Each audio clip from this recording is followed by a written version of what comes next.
इतिहास में एक ऐसा संदूक गुजरा है जिसे पाने के लिए दुनिया की बड़ी बड़ी सल्तनतों ने जंगें लड़ी। जिसके पास ये संदूक होता था, जीत उसके कदमों में होती थी, और जिसके पास से ये चला जाता, तबाही उसका मुकद्दर बन जाती थी। आज हम बात करेंगे ताबूत सकीना की, जिसे यहूदी और ईसाई आर्क ऑफ द कवेनेंट कहते हैं। कुरान मजीद में इसका जिक्र सूरह बकरा में आया है। ये सिर्फ सोने और लकड़ी का बना डिब्बा नहीं था, बल्कि इसमें अल्लाह की तरफ से सकीना यानी ऐसा सुकून और रूहानी ताकत थी जो फरिश्तों के पहरे में रहती थी। आखिर इस संदूक को किसने बनाया? इसके अंदर ऐसा क्या रखा था जो इसे इतनी पावर देता था? और आज यह ताबूत दुनिया में किस जगह छिपा हुआ है? क्या ये किसी गुफा में है या ज़मीन के नीचे? अस्सलाम वालेकुम दोस्तों, आज के इस एपिसोड में हम पर्दा उठाएंगे उस राज से जो हज़ारों सालों से दफन है। सबसे पहले जानते हैं इसका इतिहास। ये आया कहाँ से? इस्लामिक रिवायतों और तफसीर के मुताबिक कुछ विद्वानों का मानना है कि ये ताबूत सबसे पहले अल्लाह ने हज़रत आदम अलैहिस्सलाम पर जन्नत से उतारा था। इसमें हज़रत आदम की कुछ खास निशानियाँ थीं। यह संदूक पीढ़ियों तक नबियों के पास रहा, लेकिन ज़्यादा मशहूर बात यह है कि अल्लाह के हुक्म से इसे बनी इसराइल के लिए बनाया गया था। ये शमशाद की लकड़ी से बना था और इस पर खालिस सोने की परत चढ़ी हुई थी। ये लगभग 3 हाथ लंबा और 2 हाथ चौड़ा था। इसे बनाने का मकसद क्या था? अल्लाह ने इसे इसलिए भेजा ताकि मोमिनों के दिलों को सुकून मिले। जब भी बनी इसराइल किसी मुसीबत में होते या जंग के मैदान में जाते तो वो इस ताबूत को अपनी सेना के सबसे आगे रखते थे। इस ताबूत की बरकत से और अल्लाह के हुक्म से आसमान से ऐसी मदद आती थी कि दुश्मन कांप उठते थे। कहा जाता है कि जंग के वक्त इसमें से एक ऐसी आवाज़ आती थी जिससे दुश्मन सेना में भगदड़ मच जाती थी। अब आते हैं सबसे दिलचस्प हिस्से पर कि इस संदूक के अंदर आखिर रखा क्या था। कुरान पाक में सूरह बकरा आयत नंबर 248 में साफ तौर पर जिक्र है, इसमें तुम्हारे रब की तरफ से सकीना है और मूसा और हारून की औलाद की छोड़ी हुई चीज़ें हैं जिन्हें फरिश्ते उठाए हुए होंगे। इतिहासकार बताते हैं कि इसके अंदर ये मुख्य चीज़ें थीं। असाए मूसा यानी वो लाठी जिससे हज़रत मूसा ने समंदर को 2 हिस्सों में बांटा था और जो फ़िरौन के दरबार में सांप बन गई थी। अलवाह यानी तौरात की वो असली तख्तियाँ जो कोहे तूर पहाड़ पर अल्लाह ने मूसा अलैहिस्सलाम को दी थीं।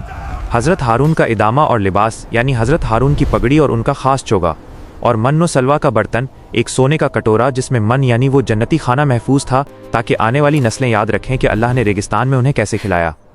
सोचिए, इस एक संदूक में नबियों की सबसे बड़ी निशानियाँ मौजूद थीं। इसी वजह से इसकी रूहानी ताकत का कोई मुकाबला नहीं कर सकता था। ये संदूक हज़रत मूसा के बाद हज़रत यूशा और फिर बनी इसराइल के नबियों के पास रहा। लेकिन फिर एक वक्त ऐसा आया जब बनी इसराइल ने अल्लाह की नाफरमानी शुरू कर दी। उन्होंने गुनाह किए और दीन से दूर हो गए। नतीजा ये हुआ कि अल्लाह की मदद उनसे छिन गई। उन पर अमालिका कौम ने हमला किया। ये लोग बहुत ताकतवर और जालिम थे और जालूत इसी कौम का योद्धा था। इस जंग में बनी इसराइल बुरी तरह हारे।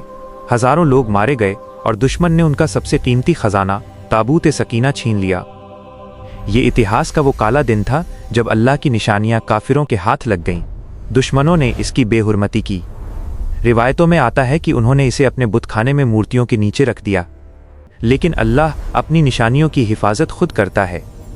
अगली सुबह जब वो अपने मंदिर गए तो देखा कि उनकी सारी मूर्तियां मुंह के बल गिरी हुई थीं।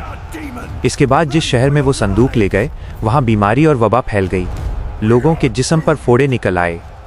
उन्हें समझ आ गया कि ये संदूक उनके लिए तबाही है और इसे वापस करना ही होगा। दूसरी तरफ बनी इसराइल अल्लाह से गिड़गिड़ा कर माफ़ी मांगने लगे। उन्होंने अपने नबी हज़रत शम्विल से कहा कि हमारे लिए एक बादशाह चुने ताकि हम दुश्मनों से लड़ सकें। अल्लाह ने तालूत को उनका बादशाह चुना। बनी इसराइल ने एतराज़ किया कि तालूत तो गरीब है, ये बादशाह कैसे बन सकता है। तब अल्लाह ने तालूत की बादशाहत की एक निशानी भेजी।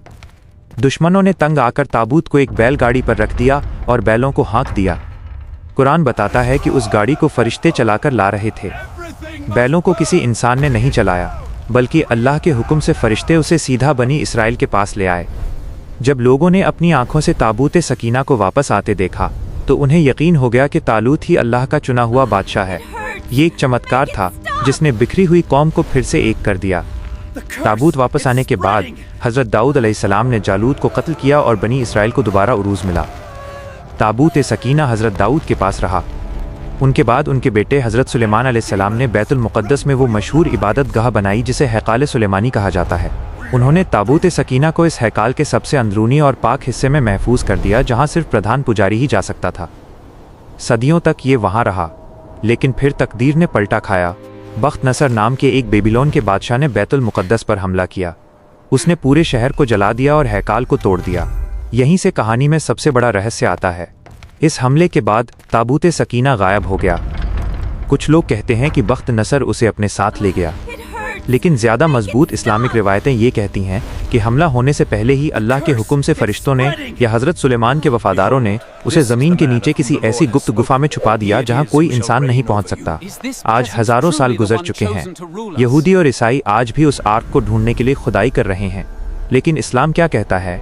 आखिरी दौर की हदीसों में इशारा मिलता है कि जब इमाम मेहदी का ज़हूर होगा तो वो असली ताबूत सकीना को निकाल कर लाएंगे। कुछ रिवायतों में आता है कि वो इसे बुहीरा तबरिया के पास से निकालेंगे या फिर तुर्की के पास अंताकिया की किसी गुफा से बरामद करेंगे। जब ये ताबूत निकलेगा तो इसके अंदर रखी असली तौरात को देखकर बहुत से यहूदी इस्लाम कबूल कर लेंगे।